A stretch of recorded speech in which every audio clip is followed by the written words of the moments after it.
प्रजापति माध्यमिक शिक्षक शासकीय हाई स्कूल मुडेरी। आज मैं क्लास 9th में मोल संकल्पना के बारे में बताऊंगा कि मोल संकल्पना वास्तव में क्या होती है। तो देखिए मैंने यहाँ पर क्या किया है कि एक थोड़ा सा मैंने यहाँ पर परिभाषा लिखा हुआ है कि मोल एक मापन की इकाई है।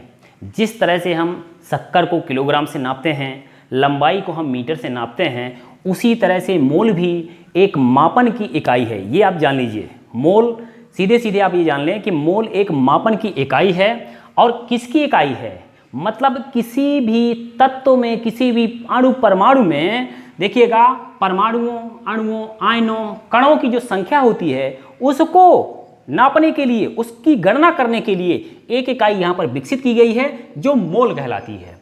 अब आप देखेंगे इसका उपयोग किसी पदार्थ में उपस्थित परमाणुओं, अणुओं, आयनों, कणों की संख्या की गणना में किया जाता है।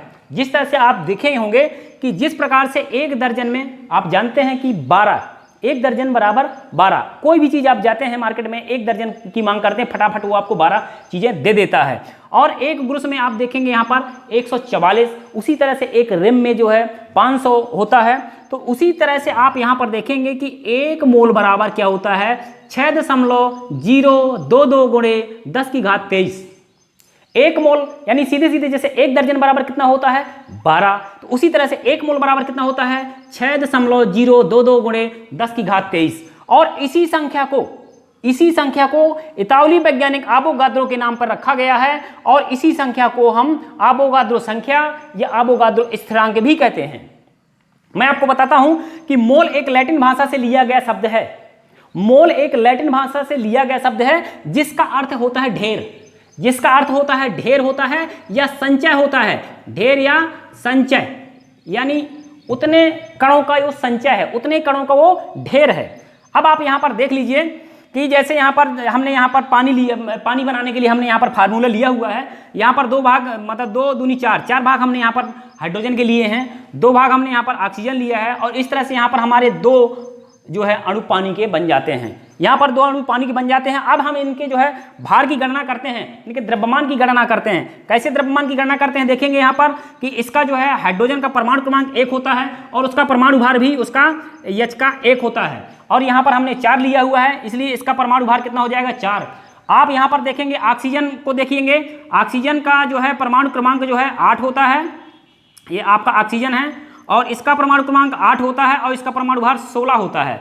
और यहाँ पर देखिएगा कि 2 भाग है तो 16 दूनी 32, यहाँ यानी हमारा ऑक्सीजन का परमाणु भार 32 हो जाएगा। और इस तरह से इन दोनों को जोड़ दिया जाएगा तो पानी, यहाँ पर जो पानी के 2 अणु बने हुए हैं, इसका परमाणु भार हमारा कितना हो जाएगा? 36 हो जाएगा।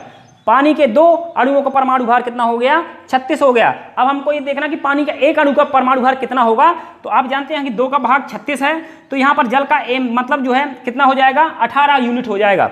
अब देखेंगे यहाँ पर AMU, यानी किसी पदार्थ में जब कोई तत्व का जो द्रव्यमान होता है वो उसका जो है AMU, एटॉमिक मास यूनिट कहलाता है। और देखेंगे यहाँ पर जल का AMU कितना है? 18 यूनिट है। 18 यूनिट है।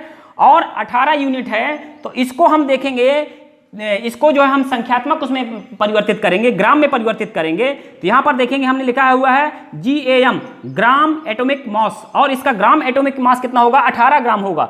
अर्थात आप जान लीजिए कि जल के एक मोल में ये जो है 18 ग्राम मोल जल के एक अणु हो। अर्थात यहाँ पर देखेंगे कि 6.022 गुणे इतने जल के अणु होंगे, यानी ये सीधे सीधे आपका 1 मोल हो गया। 18 ग्राम यहाँ पर 18 ग्राम सीधे सीधे आपका कितना हो गया? 1 मोल हो गया। अब यहाँ पर आप दूसरा कार्बन का ले लीजिए, कार्बन डाइऑक्साइड को ले लीजिए। यहाँ पर देखिए कार्बन हमने लिया हुआ है, यहाँ पर हमने ऑक्सीजन लिया हुआ है। और इन दोनों की क्रिया करवा देने पर हमारा यहाँ पर CO2 बन गया है। और CO2 को आप देखेंगे यहाँ पर C का आप जो है परमाणु क्रमांक आपका यहाँ पर 6 होता है और इसका परमाणु भार 12 होता है। तो यहाँ पर हमने देखिए परमाणु भार इसका 12 रख दिया है। यहाँ पर आप इसको देखेंगे, यहाँ पर ऑक्सीजन के 2 जो है परमाणु हैं, ऑक्सीजन अणु है ये। तो यहाँ पर देखेंगे इसका भी 32 हो जाएगा। यहाँ पर हमने जैसे 32 लिया है और यहाँ पर इन दोनों को जोड़ दिया जाएगा तो 44 हो जाएगा। यानी CO2 का AMU जो है कितना हो जाएगा 44 यूनिट हो जाएगा। और यहाँ पर इसका देखेंगे CO2 का ग्राम एटॉमिक मास देखेंगे तो इसका 44 ग्राम हो जाएगा, अर्थात ये जो है 44 ग्राम बराबर CO2 का 1 मोल होगा। और CO2 के 1 मोल में कितना होगा कि ये संख्या होगी। अब आपको हम बता देते हैं कि इसमें से जो है फायदा क्या होता है मोल में और दर्जन में अंतर क्या है कि दर्जन में देखिए क्या होता है कि संख्याएं तो वही रहती हैं लेकिन भार में परिवर्तन हो जाता है, लेकिन मोल में क्या होता है कि भार में भी परिवर्तन नहीं रहता है, यानी उसकी संख्या और उसका भार नियत होता है। ये हमारा जो है मोल संकल्पना है। इसमें आप बहुत सारा जो है उदाहरण इसमें से आप ले सकते हैं। जैसे मान लीजिए यहाँ पर अगला हम यहाँ पर ले लेते हैं कि हमको किसी भी अणु या परमाणु की मोल संख्या हमको ज्ञात करना है। यहाँ पर हमको क्या ज्ञात करना है, मोल संख्या ज्ञात करना है। जैसे हम यहाँ पर लिख देंगे कि यहाँ पर 54 जो है ग्राम, 54 ग्राम हमारा हीलियम है और इसमें हमको 54 ग्राम हीलियम में मोलों की संख्या ज्ञात करना है। 54 ग्राम हीलियम में मोलों की संख्या हमको ज्ञात करना है। अब वो कैसे ज्ञात करना है तो आप यहाँ पर देखेंगे कि हमको यहाँ पर 54 ग्राम दिया हुआ है, ये हमको यहाँ पर दिया हुआ है। तो यहाँ पर आप देख लेंगे कि हल दिया आपको कितना गया है, दिया गया द्रव्यमान हमको यहाँ पर 54 ग्राम है। और इसका जो He का जो मोलर द्रव्यमान है, मोलर द्रव्यमान आपको मालूम होना चाहिए। यानी यहाँ पर आप देखेंगे ये हीलियम है, हीलियम का परमाणु क्रमांक 2 होता है और इसका परमाणु भार 4 होता है, इसलिए इसका मोलर द्रव्यमान 4 होगा।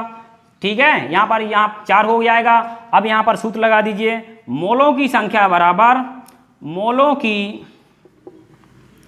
संख्या बराबर आपका हो जाएगा दिया गया द्रव्यमान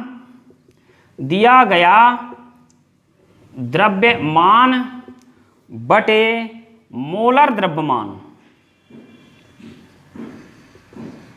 अब यहाँ पर दिया गया द्रव्यमान आपको मालूम ही है कि 54 है और यहाँ पर बटे आपका 4 हो जाएगा।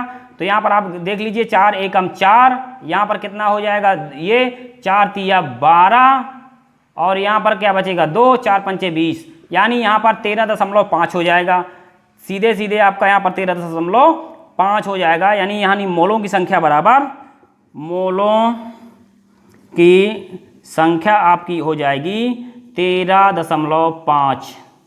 ये तो इस तरह से हम जो है मोलर द्रव्यमान जान सकते हैं, ज्ञात कर सकते हैं।